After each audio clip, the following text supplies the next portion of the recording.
টালির চাল ও দরমার বেড়া দেওয়া এক চিলতে ঘরে বাস। ভোট পরবর্তী হিংসার শিকার নন্দীগ্রামের গোপাল চকের এই বিজেপি পরিবার। অনেক সংগ্রামের পর রাজনৈতিক পালাবদল ঘটেছে বাংলায়, ফুটেছে পদ্ম, ব্যাক ফুটে তৃণমূল। অবশেষে প্রতিজ্ঞা পূরণ হয়েছে রিনার। আজ যে বড্ড খুশির দিন। দীর্ঘ 5 বছর পর সালোয়ার কামিজ ছেড়ে পরবেন শাড়ি। সংবাদ মাধ্যমের সামনে অকপট গৃহবধূ। আমরা যে প্রতিজ্ঞা করেছিলাম, তাছাড়া আমি যে প্রতিজ্ঞা করেছিলাম, আমার উপর যে দুর্ব্যবহারটা হয়েছে সেই প্রতিজ্ঞা করেছিলাম।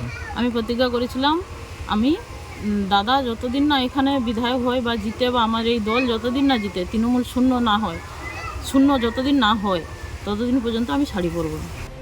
সালটা 2021। বিজেপি করার অপরাধে তৃণমূলের রোষের শিকার হয়েছে নন্দীগ্রামের এই দাস পরিবার।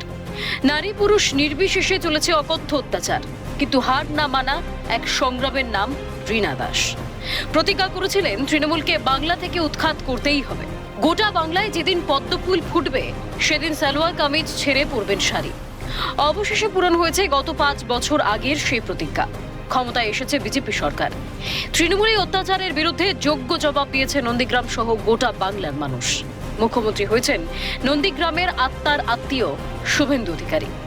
বাড়ির বাইরে রাখা মুখ্যমন্ত্রীর কাট আউট, কিন্তু আজও সাজা পায়নি অপরাধীরা। ঘুরে বেড়াচ্ছে বহাল তবিয়তে।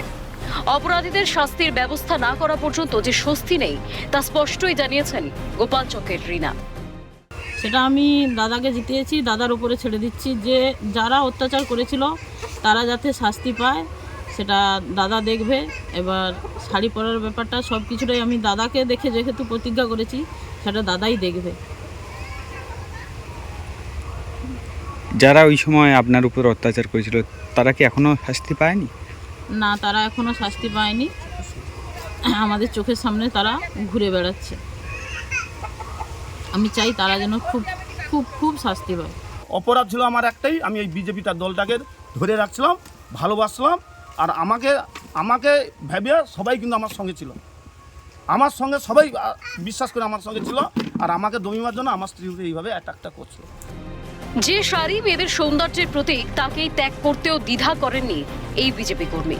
গত রবিবার নন্দীগ্রামে সংবর্ধনা সভায় উপস্থিত হয়ে রিনার প্রতিজ্ঞার কথা তুলে ধরেন মুখ্যমন্ত্রী শুভেন্দু অধিকারী। আমি যখন গোপাল চকে গেছিলাম প্রচারে, সেদিন রিনা আর এলাকার লোকরা বলছিল আমি শপথ নিয়েছি ভারতীয় জনতা পার্টি সরকারে না আসা পর্যন্ত এই সালোয়ার পরে থাকবো, সেদিন শাড়ি পরবো যেদিন ভারতীয় জনতা পার্টি সরকারে আসবে। অপরাধীদের শাস্তির ব্যবস্থা করা হবে বলেও তিনি আশ্বস্ত করে গিয়েছেন। দোষীরা শাস্তি পেলেই পূর্ণতা পাবে তার সেই প্রতিজ্ঞা। সেদিনের অপেক্ষায় নন্দীগ্রামের রিনা দাস। রবিন মাইদের রিপোর্ট, ক্যালকাটা নিউজ।